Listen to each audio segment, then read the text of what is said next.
All India film themanity.in. వచ్చిన media మిత్రులందరికీ హృదయపూర్వకంగా నమస్కారాలు తెలియజేసుకుంటున్నాను. మొట్టమొదటిసారిగా 8K ఫార్మాట్లో లాంచ్ చేద్దామని చెప్పేసి లుక్ని నేను రివీల్ చేస్తున్నాను. మిగతావన్నీ అప్డేట్ మళ్ళీ ఒక 1 మంత్లో అంటే జూన్లోనే నేను మీకు ఇవ్వబోతున్నాను. ఏదున్నా మీకు ముందు అన్నీ చెప్పే ముందుకెళ్తానని చెప్తూ వచ్చినందుకు మీ అందరికీ థ్యాంక్స్ చెప్తున్నాను. కృతజ్ఞతలు.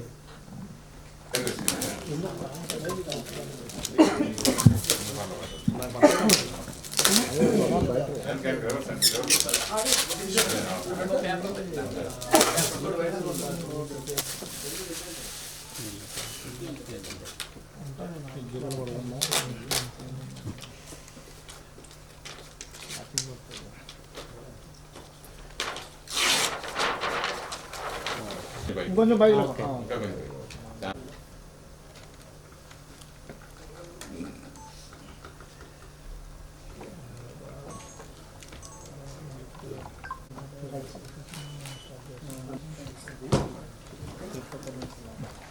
హ్యుమానిటీ ఎప్పుడైతే నెగ్లెక్ట్ చేయబడుతుందో అప్పుడు హ్యుమానిటీ ఏ విధంగా ఎరైజ్ అవుతుంది అనేది మెయిన్ కాన్సెప్ట్. అది మల్టిపుల్ ఎపిసోడ్స్తో మిగతా ఏ కాన్సెప్ట్స్ని టచ్ చేస్తూ ముందుకెళ్తున్నది ముందు ముందు చెప్తాను. మేము దాన్ని అంతా ఎట్లా ఏంటిది అనేది నేను క్లియర్గా చెప్తాను. హ్యుమానిటీ గురించి, స్టోరీ గురించి. కానీ ఇందులో మీరు ఏదైతే ఎక్స్పెక్ట్ చేస్తున్నారో ఇప్పటివరకు టచ్ చేయని ఉంటాయి కాన్సెప్ట్స్ అన్నీ, ఎపిసోడ్స్ అన్నీ. Even visuals you can not expect, imagine also. So that's why I'm trying the large scale format never before done in India. So that is I am planning. అంటే ఇప్పటివరకు మనకు ఇండియాలో even అంటే రాజమౌళి గారికి ప్రయత్నం చేస్తే అంటే కాలేదు పాసిబిలిటీ 8K ఐమాక్స్ కెమెరాతో షూట్ చేద్దామంటే వారణాసికి అని తెలిసింది. సరే అంటే నేను దాన్ని కంపేర్ చేయడానికి చెప్పట్లేదు. అంటే సరే అది మీరు పక్కన పెడదాం. సో నేను ఏంటంటే ఐమాక్స్ కెమెరాని కూడా కొన్ని విజువల్స్కి వాడాలన్న ప్లాన్తో ఉన్నాను దీనిలోకి.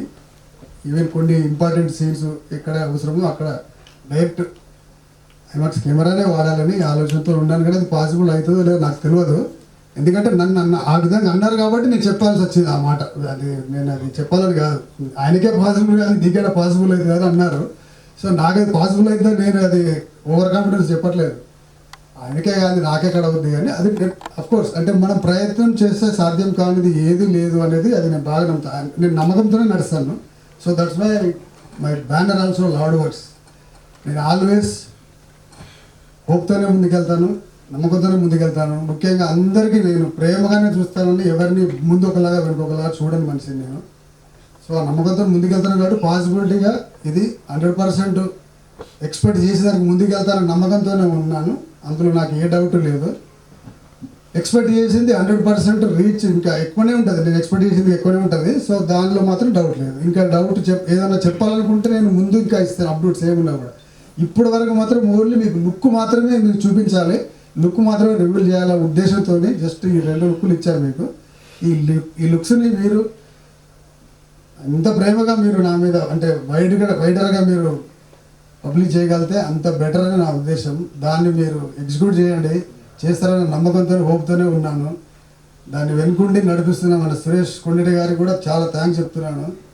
కాబట్టి ఈ ఒక్క ప్రయత్నాన్ని, చిన్న ప్రయత్నాన్ని మీరు గొప్పగా ఆశీర్వదిస్తే మంచి మంచి ప్రాజెక్టులు ఇంకా ముందు చేయడానికి అవకాశం ఉంటుంది.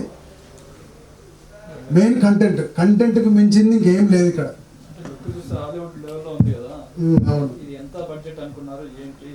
బడ్జెట్ అంటే పెద్ద స్టార్లోనే అనుకున్నాను ఇద్దరిని. ఆ 2 స్టార్లు ఓకే అంటే ఈ పార్టీకి లాస్ట్ ఇయర్ స్టార్ట్ అయ్యేది మూవీ. సో అది కొంచెము అటు ఇటు అయ్యి కొన్ని ప్రాబ్లమ్స్ వల్ల అది ఆగిపోయింది, 1 ఇయర్ డిలే అయిపోయింది. ఇప్పుడు ముందుకు వస్తున్నాడు. అనుకున్న ఇద్దరిని అంటే వాళ్ళిద్దరని అనుకునేది కానీ కాదు. యాక్చువల్లీ మైండ్లో ఎవ్వరు హీరో లేకుండా రాసుకున్న కాన్సెప్ట్ ఫస్ట్. అసలు మైండ్లో ఏ హీరోయిన్ ఎవ్వరు లేరు. జస్ట్ స్టోరీ కంటెంట్ మీదనే వెళ్ళిపోయాము. వన్స్ మార్కెట్కి వెళ్తే ఎక్కడికి వెళ్తే ఏ స్కేల్లో పాన్ ఇండియాలో బాగుంటుంది అన్నప్పుడు మాత్రమే ఈ విధంగా అయితే బాగుంటుంది, వర్కౌట్ అవుతుంది, వీళ్ళు మనకు సెట్ అవుతారు బాగుంది అన్న ఉద్దేశంతో ప్లాన్ చేసుకున్నాను. కానీ ఆ ఇద్దరు ఎవరు ఏంటిది, సో ఇద్దరనే కాదు నాకు తెలిసి ఇందులో ఉన్న మెయిన్ లీడ్స్ అన్నీ చాలా వండర్ఫుల్గా ఉంటాయి అవి ప్లేలు. సో వాళ్ళందరూ మనకు అనుకున్నట్టు ఒకవేళ టైప్ అయి కరెక్ట్గా క్లియర్ అయితే నేను ఈవెన్ టెక్నికల్గా కానీ ఆర్టిస్టులు కానీ అన్నీ మీకు నేను ముందు త్వరలో చెప్తాను. టెక్నికల్గా కానీ మంచి లైనప్తోనే ఉన్నాం మేము, అందులో ఏ డౌట్ లేదు. సో ఆర్టిస్టులు మనకు పర్ఫెక్ట్గా ఒకవేళ ఇక అవి డీలింగ్ సెట్ అయిపోతే మీకు డీటెయిల్గా మేము ఇస్తాను ఇన్ఫర్మేషన్. అంటే మీరు సినిమా తీసినాక మేము రాజమౌళి గారిది ఇది అని చెప్పడంటే బాగుండేది. అసలు ఇంతవరకు సినిమానే స్టార్ట్ కాకముందు మీరు రాజమౌళి గారితో కంపేర్ చేసుకోవడం అనేది కరెక్ట్ కాదు ఒకటి. నెక్స్ట్ వచ్చేసి ఇప్పుడు ఐమాక్స్ ఫార్మాట్ అనే దానికి 72 ఫార్మాట్స్లో ఫస్ట్ టైం రాజమౌళి గారు ఒక సెన్సేషన్ క్రియేట్ చేశారు. ఇంతవరకు వరల్డ్ ఎక్కడ జరగలేదు అది. ఆ ఫార్మాట్ని ఫస్ట్ టైం ఇండియాకి తీసుకొచ్చి ఫిలిం సిటీలో అంత అద్భుతమైన కాన్సెప్ట్ చేసి మనందరికీ చూపించారు. ఐమాక్స్ స్క్రీన్ ఇలా ఉంటుంది, ఐమాక్స్ స్క్రీన్లో ఉన్న ఫార్మాట్ ఇలా ఉంటుందని. మీరు ఒక సినిమా కూడా తీయకముందే ఇలా మాట్లాడటం అనేది కరెక్ట్ కాదేమో అనిపిస్తుంది. ఒకసారి మీరు చెక్ చేసుకోండి sir. Thanks for your suggestion. అంటే నేను యాక్చువల్గా సీజీ బ్యాక్గ్రౌండ్ కాబట్టి టెక్నికల్గా ఏది పాసిబిలిటో అది అర్థమవుతుంది, మీ పోస్టర్స్ చూస్తేనే అర్థమవుతుంది. అది మీరు టెక్నికల్ గా సౌండ్ ఉన్నారు కానీ బట్ మనం కంపేర్ చేసుకునే వ్యక్తులు కూడా మనకు కొంచెం సమూజ్యులుగా ఉండాలి. అంటే సారీ ఫర్ ద కంపారిజన్. ఎందుకంటే నేను ఎస్ఎస్ రాజు గురించి చెప్పడానికి రీజన్ ఏంటంటే యాక్చువల్గా ఈ ఐమాక్స్ కెమెరా అనేది ఒకటి నేను మైండ్లో అనుకున్నప్పుడు ఆయనకే పాసిబుల్ కానీ నీకేడ పాసిబుల్ అయితే అన్న మాట అన్నారు కాబట్టి ఆ టాపిక్ చెప్పాను నేను. అది వదిలేద్దాం అంతే, పాపం అనవసరంగా అది. సో ఇది నా నమ్మకంతో నేను చేస్తున్నాను. ఏంటి సార్ మీ బ్యాక్గ్రౌండ్ ఏంటి, ఇంతకుముందు ఏం చేస్తారు ఏంటి? ఇప్పుడు అంటే చెప్పాను కదా సీజీ బ్యాక్గ్రౌండ్, అది నేను ముందు ఇంకా మొత్తం మాట్లాడుకుందాం. ఇప్పుడు ప్రస్తుతానికి ఓన్లీ లుక్ ఇంతవరకే వెళ్దాము, తర్వాత మిగతా విషయాలన్నీ మళ్ళీ కలుస్తూ ఉంటాం. అప్పుడు అన్ని డీటెయిల్ చెప్తాను నేను, ఏం జరిగింది ఏంటి విషయాలన్నీ. అంటే హ్యూమానిటీ గురించి కొంచెం వెళ్ళాలంటే మీ గురించి కూడా తెలియాలి కదా. నా గురించి తెలియడానికి అదే టెక్నికల్గా సీజీ బ్యాక్గ్రౌండ్ ఉన్న సీనియర్ మోస్ట్ ఏమేమి సినిమాలు చేశారు ఇంతకుముందు? అవన్నీ ముందు చెప్తాను. ఇప్పుడు ఏం చెప్పాలి చెప్తే దీనికి కొంచెం ఇప్పుడున్న ఈ లుక్ చూసి మీరు మాట్లాడండి సరిపోతుంది. అంటే ఈ లుక్ మీదనే మాట్లాడండి, ఇంకా బ్యాక్గ్రౌండ్ అంతే. ఇంకా మనము ఒక్కొక్కసారి ఎంతో ఎక్స్పీరియన్స్ ఉన్న వాళ్ళు కూడా బోల్డ్ అయిపోతుంటారు ఆటోమేటిక్గా. ఆ విషయాల గురించి మనం పక్కన పెట్టేసి ఇది ఇట్లాగే ముందు కదా లుక్తోనే వెళ్దాం అంతే. థ్యాంక్స్.